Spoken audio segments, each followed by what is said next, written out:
as soon as he gets him. Christine, if you lean forward, I'll decapitate you. You're fine. You just can't lean forward.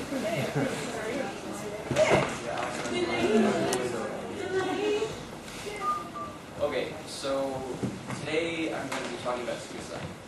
It's definitely not the most pleasant Pubspeak topic.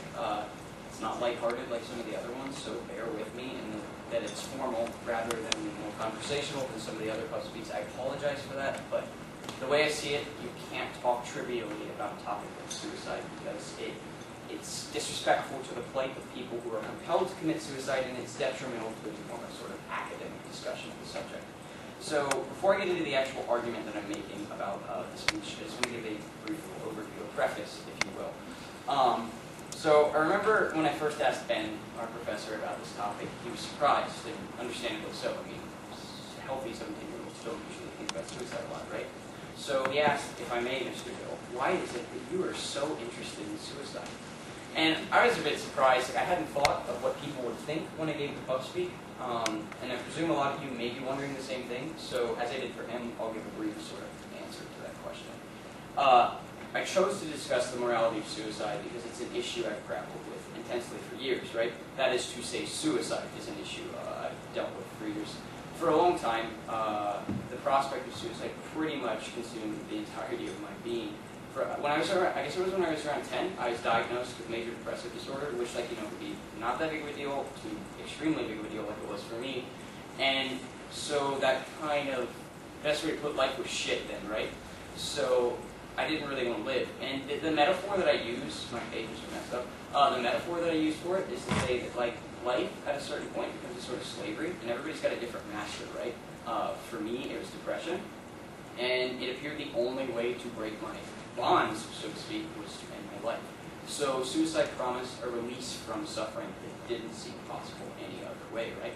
And I guess this is a good point to dispel a common misconception people have about suicide, which is that people who want to commit suicide want to die. That's not true, and it's commonly said, but that's not how it is. And I'm projecting my own opinion upon others as well, but every person I've ever talked to who's ever attempted to commit suicide or any groups I've been to about it, that's not the goal. It's about escape, right? So David Foster Wallace gives a really nice example about this, surprisingly. Not to say he's a better writer, mind you. But what he says is that, and he's talking about people who dealt with the sort of conditions I did, depression, that you're like a person on the edge of a windowsill or whatever, standing on the edge of a really tall building that's on fire, and the flames behind you, and that's representing your depression, right? So you want to jump because there were the flames, but you don't want to burn slowly to death, right? So it's not about like jumping to die, but it's about jumping to escape something else, right? Like, I mean, it's kind of like, I don't know, I feel like, well, I don't know if that conveys the message properly. It's a hard thing to understand, like, why do you want to kill yourself? But for me, that does it, and if you're more curious, just read the thing by Wallace. It's just really, like, many paragraphs of a deal. So anyway, moving on. Why did I come to question the morality of suicide? Like, that's specifically what the topic is. Well, I guess what really started it was after the first time I attempted to commit suicide, like after the crisis and all that stuff, when I was talking with my counselor, she said, suicide is wrong. Life is inherently good. And, I laughed at her, and I didn't see her again. She was a bitch. Like, I don't see her anymore. And despite that being, like that's a common platitude. Like, we've heard the whole life is valuable thing before, but it really triggered this weird moral crisis in me because I never considered the possibility of suicide being moral. And that's a huge deal considering suicide is the last thing you're ever going to do if you live. Like, you pull that trigger, you swallow those pills, you draw that knife across your flesh. You're not coming back, right, if it works. So it matters what the morality of your last action matters a lot. And so for a really long time I ruminated on this issue of whether it was moral or not. And I never came to a conclusion until more recently, which is probably a good thing given the conclusion that I came to. And so, enough of the preface, this speech is a product of that reflection. And so now, or one last thing, sorry. Quickly establish what suicide is, right? We all sort of, like, there's a colloquial definition, and then there's a definition that should be used when you're discussing, like, the moral sides of suicide. Like, when it gets to philosophy, it becomes more complicated. So I'm not going to go through, like, all of the myriad definitions that exist for it, but for the purposes of this speech, we're going to look at, I'd like for you to look at it as follows. An act is suicidal if and only if a person intentionally or directly causes his or her death as an ultimate end in itself or as a means to another personal end through acting, shooting himself, or refraining from acting, refusing to eat. So this excludes self-killings provoked by A, coercion, or B, self-sacrifice, like a soldier jumping on a grenade. That's not the type of suicide, if you want to call that a suicide, that I'm discussing here. So preface over. There you go. Now the actual argument can begin. Speech bubble. So the conscious, willful termination of one's own life is one of the most powerful and grave actions at any individual's disposal. To destroy one's very existence is the most final of choices, right? There's no going back. So this gravity of suicide, sorry, the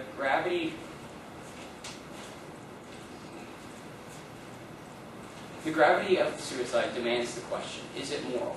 Does man possess a right to death just as much as he possesses one to life? Many would say no. Certainly my old counselor would. But as I see it, the right to die has long been undeservedly suppressed and morally condemned. So today, through this Pubspeak, I seek to vindicate that right. So I start with a question. Is life inherently good? Does it possess intrinsic value regardless of quality? Common moral sentiment, rooted in Enlightenment ideology, would suppose so. And this forms the heart of the most pervasive argument made against suicide, the sanctity of life argument. This argument views human life as inherently valuable, and that suicide is a moral wrong because it violates our duty to honor this inherent value, which exists independently of an individual's perception of the value of his or her life. Kant, father of the sanctity view, wrote that to annihilate the subject of morality in one's person, meaning to commit suicide, is to root out the existence of morality itself from the world as far as one can, even though morality is an end to itself. Consequently, disposing of oneself as a mere means to some discretionary end is debasing humanity in one's person.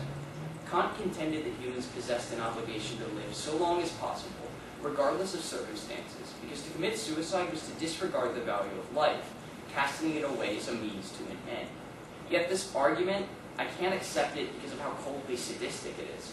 Surely my argument is colored by personal experience, but regardless, to ignore the realities of an individual's existence and to suppose that a life full of limitless suffering and anguish is a moral good seems viciously cruel humor to me indeed.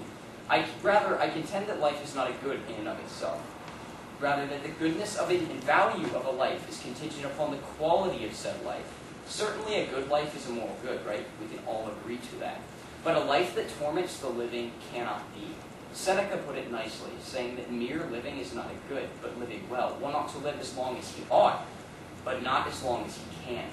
Despite the prominence of the sanctity position, a long history of philosophic literature rooted in Stoic tradition supports what I call the quality over quantity thesis.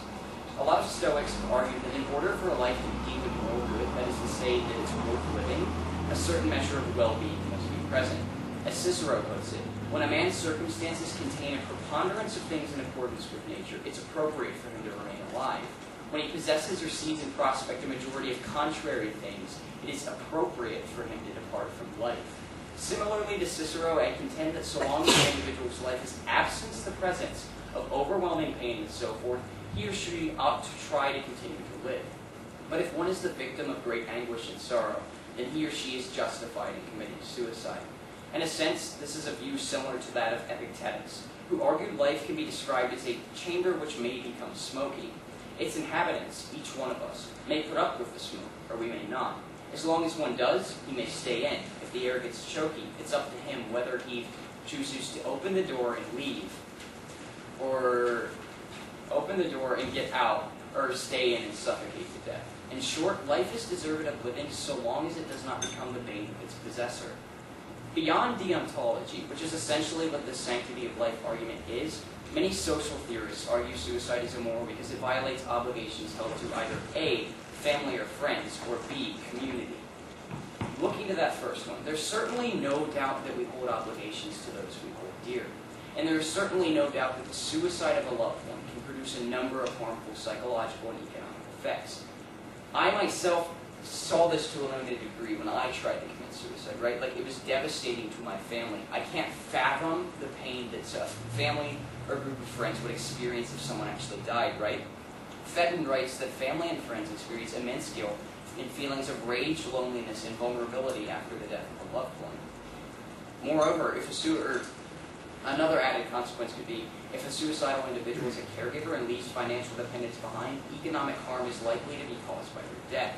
There's no denying suicide is extremely costly for those who aren't dead. But a caregiver remains a human being and retains a fundamental right which exists independent of any relationship they have and any obligations and roles that come from those relationships. That right being the right to die.